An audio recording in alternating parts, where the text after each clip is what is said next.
Oh my God, he's sweeping. He's sweeping in the studio. You're never supposed to sweep in your studio. You're gonna kill yourself. Oh no. Oh my God, I can't believe he's doing one of the cardinal sins. Hello, you dirty potters.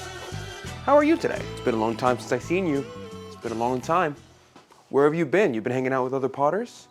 You've been cheating on me, huh? I'm kidding, I know it's my fault. I haven't released a video in about a month.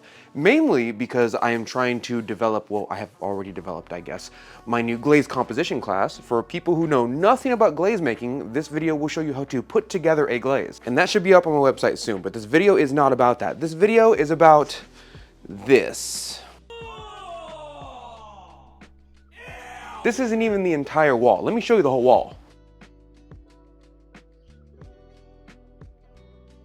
All of this needs to stop yesterday. And just as a little micro mini studio tour that I can give you right now, this is my chemical wall, but this is tied together by a steel shelf that's barred both into the ground and to the house. So I can't get rid of this thing. So I've just been using it for most of my chemicals and minerals that I make glazes with. But this stuff over here is like packing materials and slip casting materials that I've just never really organized, and it kills my brain. On top of this is what I usually pack my stuff with. So I usually put my pots inside of a box with a bunch of packing peanuts, and then I'll wrap some of this stuff around it to make sure that there's more absorbency than just the packing peanuts. Because I'm not one of those guys who does like the double box method when he packages. I just use more packing materials that are recyclable. The company that sold it to me for some strange reason was doing a sale on it, and I bought $20 worth of it, and it gave me 17 spindles of it. So now I have to figure out where to put this stuff. I want this wall to not only be fully insulated, but I want drywall so I can make a nice, beautiful shelf behind it. And here's the reason why. For most of the channel, you probably see me do glaze reviews and things of that nature on this table right here. For anything else, you usually see this angle where you see my YouTube play button, this blaring light of God, along with a lot of my wheel and my kiln. So if I'm not talking to you from this angle, I'm probably talking to you from this angle, or I'm talking to you from this angle, which means almost all the other angles in the studio are covered up and you cannot see them. Is that good? Or like, you know? And I'm finally tired of it. So I'm calling over what I call the squad.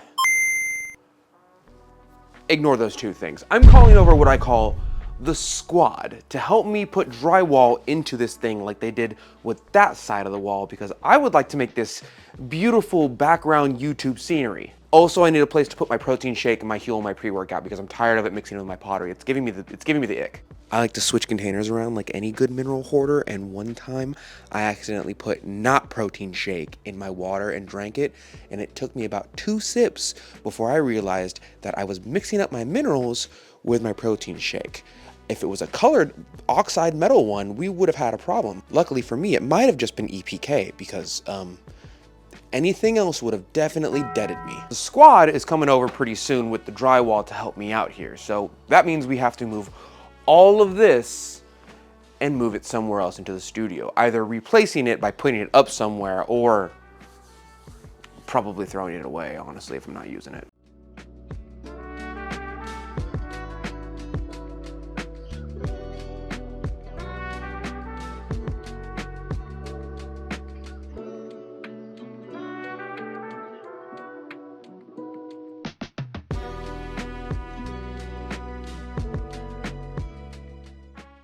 You know, a little bit of sweeping in the studio is not bad. You just can't, like, go Matilda with it, you know what I mean? Okay, I think that's pretty good. Granted, we do have to go back here as well because we're kind of just right here right now, but this is cleared away so now people can actually work on the wall. The important part is also to go over here, but we can clear this little bit off later. And also, I can kind of go back here and you just can't see it because the shelves are pushed forward a little bit. So this should be fine. The next time you see me, I'll be with the squad.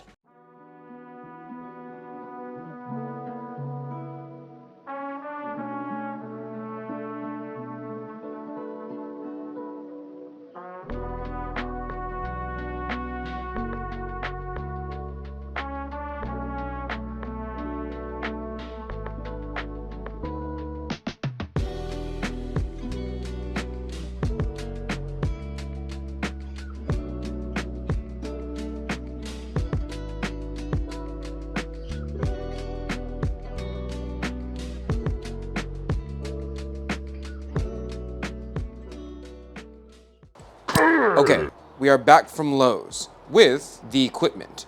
The mud, the tape, the little spay thing. The little spay thing. Now before I do this alone, I want to be very clear about this. I have only ever put mud, taped mud, and then sanded a wall by myself once before, and it looked awful. You guys can't really tell, but the quality of that wall isn't as good as the quality of that wall on the channel, because you don't really see that wall very often. That one has a bunch of little very obvious nail points in it because I was inexperienced. This will be the second time I am doing this alone, so I don't want to hear a 50-year-old dad with a Monster Energy drink in his hand who's been working construction jobs for 50 years being like, "You ain't doing it right, boy." If you have helpful things in the comments below you want to tell me, that would be great. But if you're just there to down talk me, then maybe heck off. So you can see this joint here. There's a joint here, joints here, joints here. I don't know the different types of joints just yet, but I do know that among all the joints, a couple of my builder buddies have been telling me that you want to leave a little bit of space in between the joints here. So if it's completely flush, like there's no space in between, the mud can't get inside the cracks. So he said, take a sharp something something, like this little spay thing I have here, and we're gonna make a larger space in between that so that the mud can actually get in. So the way we do this is we mud, we tape, we mud, we sand, and then we should be good. And then we can finally put the weird IKEA shelves up that aren't named shelves, they're called Yipperlig or something like that. And I'm not sure how clear you can actually see the picture, but you can see that there's not a lot of space right here, but there's more space down here if you look at the correct angle. So I have to take this and we're gonna make a little bit of space in between those 2 points right there, just so I can make sure the mud fits in. Oh.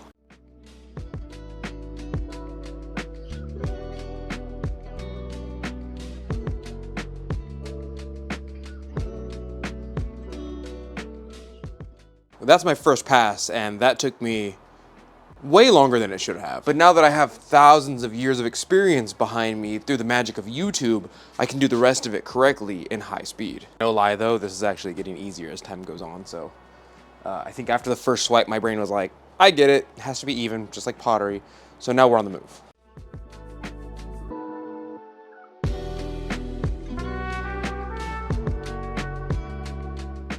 Oh, my crock came off.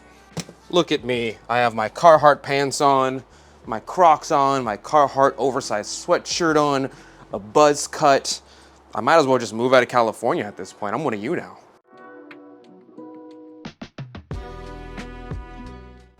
Okay, that is not too bad. As you can see, I did a very poor job mudding, taping, and then mudding the wall. Two things that I've learned in doing this, and I know this is a pottery channel, but for anyone who's doing this at home, I'm technically using the wrong tools for the job. Number one, I have gone through almost all of the mud that I have. It's essentially empty. Number two, there's a difference in between what I'm using, which is this right here, which is used for a very specific job, and what I should be using, which is one of these, but it has a little small bevel that meets in the middle, so it goes kind of like this, if the open edge was here, instead of completely flat like this. So when I scrape over, it leaves a tiny, tiny mountain in between these wedges, because you're supposed to get the mud inside of the cracks or the seams of the drywall. And that little bevel there is supposed to push that in, or at least leave a layer in there, which allows the tape to stick easier, and then you go over it again, and that's what you're supposed to sand down. What I'm doing is I'm just like plastering mud everywhere and hoping that it sticks, which it did indeed stick. The second thing that I've learned is that I'm not supposed to sand this right now. I need to let this dry, and then I have to let it set overnight, come back in the morning, and then we need to sand this down. For now, we have to take care of these little dots. These are just the nails that tie it in, but I have to spot treat these with a little bit of that mud. But I used most of my mud, so we're gonna use as much. We're gonna try.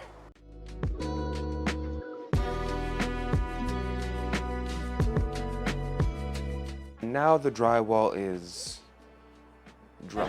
Everyone on the internet agrees that I need to sand this down before I put a coat of either primer or paint on it, or even the first coat of paint on it. So I'm gonna sand this down. Here's the problem.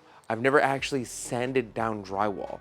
I've always just kind of painted over this part because this part's white, and I was gonna paint the wall white anyway. And the rest of my walls have turned out okay. But for the first time, I'm gonna sand this. Get out the rye, boy. Contrary to popular belief, even though I do have a sander, I do not use this to sand my pots. I sand most of my pots that I sell on my website, earthnationceramics.com, by hand, because they're so easy to sand by hand that I don't need a machine to do it. I give my pots a good like 5 swipes, blow the dust off, wipe it off with water, and then it's good before I sell them off. Do it still work though? Nope, nope, nope. Should probably plug it in. Should work. Okay, I've learned my first lesson. See that right there? I just made a giant sand hole inside the wall, so I gotta be lighter.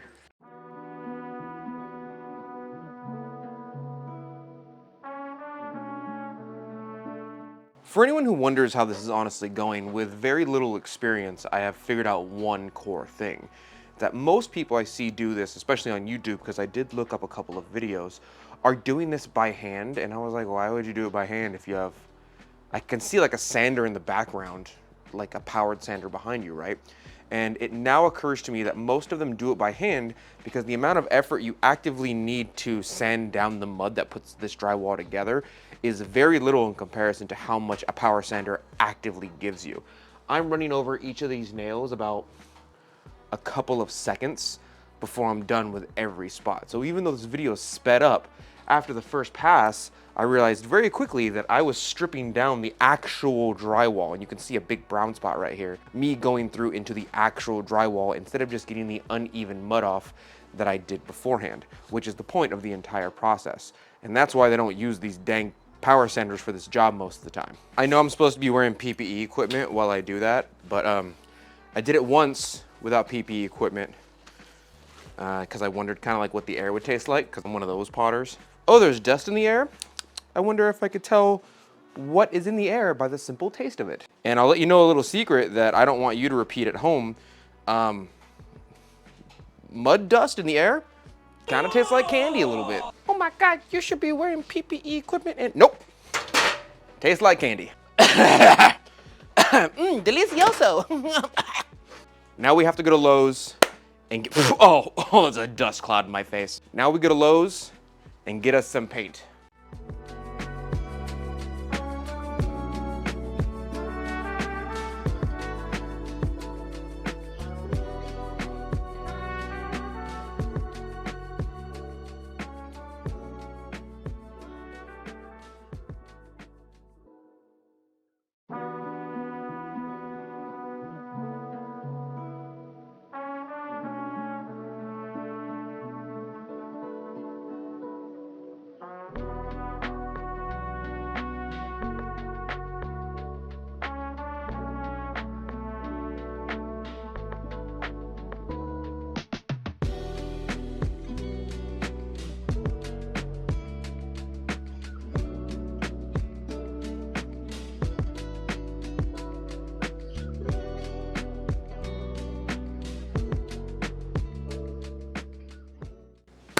I just want you to know that I understand why people work in teams now. While doing most of this project, I quickly understood why people would do this in teams. First of all, I didn't understand, and don't make, I can see you, don't make fun of me. I always thought, from previous experience and movies and whatnot, that you have to put down a coat of primer, and then you have to put paint down after you put primer on. Because my understanding is that primer is made out of something that it's a binder, essentially. And then you put the paint on for color. What I didn't understand is that most places now essentially just combine the two, so the paint is the bonding agent as well as the color. So it's the binder and the color at the same time, and they just mix them. So I went into Lowe's looking like a dingus for sure. I also assumed, much like ceramic artwork, that the minimum coats that you need for paint is 3 coats. That's not true. This entire wall, I did 1 coat and then I kind of went over it again. It's just 2 coats and that's fine. The third thing is, I'm happy and sad at the same time because you can very, very, very clearly see where I messed up during the mud process or little spots that I forgot to sand down. I want you to see my failures. So this entire wall I did pretty good on. Like, this looks pretty good and flush. But if you look right down there, you might be able to see like bump, bump, bump, bump. And those are just 4 little spots that I honestly just forgot to sand because I paid too much attention to this part of the wall instead. This part of the wall doesn't have any bumps. And the texture you do see is just from me not putting on enough mud. Secondly, oh, let me drop it low. Secondly, what I have learned is that you need a lot more mud than I thought you needed, because I can still very clearly see the tape through even the paint and the binding agent and all that. And you might not be able to see it on camera because like contrast and whatnot, but I can very clearly see, oh my God, is it already dry? Okay, well that took 5 minutes to dry. So there's 3 things that are really important when doing this, and I know this is not like a home improvement channel for noobs, because I'm definitely a noob. Number 1, make sure all the nails are flush. Number 2, make sure the mud you put on the drywall after the nails, even after you've mudded and taped everything together, is relatively flush, and you make sure to sand them down after that. Number 3, make sure when you mud, tape, and then mud, you have an ample or gratuitous amount of even mud on there, so that when you sand it down, even if it's not completely flush with the wall, it's flush enough to hide the tape. Because this is gonna bug me for the rest of my life now. That this looks a lot better than the other 2 walls that I did with people. And it's mostly because I just watched a YouTube tutorial channel, and that guy knew what he was talking about. And everything that I watched from him, he was correct about. I feel like sometimes people watch tutorial channels on YouTube, and then they just go, no, that's not true. And they never go to test out whether it's true or not, you know? But I'm definitely one of those people that tests if it's true almost every single time, especially if I'm going to use it in my everyday life. And sure enough, a hundo P of what that person said was true. Now we're gonna go to either IKEA or another home goods store and find us some shelves that are named things that I can't say, like Gindelbuch and Yipperlig, so that we can put them on the shelf and make them look great.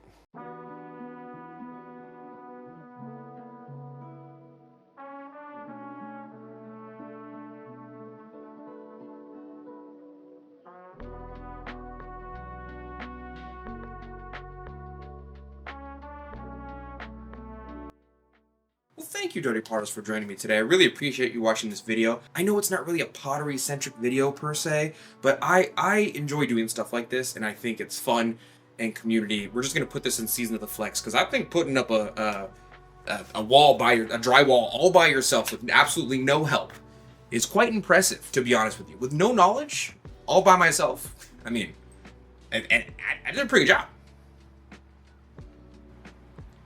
Don't look at that. Don't look at that. Don't look at that. I will say on a serious note that putting up drywall is not a one-person job whatsoever. Did I try beforehand and you didn't get to see that? I totally did. Did I have to call in the squad because I tried it and realized I failed pretty horribly? Yeah, maybe. Maybe I did that. That might have been a thing I did. But the nails, the mud, the tape, the mud, the sanding, the painting, the putting the shelves up. This has been quite a journey, and I appreciate you coming along with me on the journey. This wall looks much cleaner in comparison to what it was earlier. It was disgusting earlier, to be honest with you. So thank you for coming along with me. Please hit all the YouTube buttons down below. Tell me if you like this kind of content. I know most of you like the glaze reviews and the pottery content because I'm a pottery channel, but this took a lot of effort. So, you know, I like this kind of content. I think it's very personable. I think it's very communal. I think, you know, you get to see this side of the channel now. Instead of me just showing you the 3 angles, now you get to see a 4th angle with my YouTube play button and my yellow iron oxide. And we kind of have like a little setup now. I could put a little chair here and we could do everything here. Thank you for your patronage. To all you hoarders out there, I want to let you know a little secret. If you're not going to use it within like 4 years time, or you don't cherish it, it's not something that like was from a historical event in your life that you cry over, dear God, get rid of it. Because those same people are like, I'd really like to buy something new that's useful to us, but we have no space to put it. While your significant other is over on the couch like, yeah, I wonder why. I wonder why we have no space for things in the house. You don't even use the things.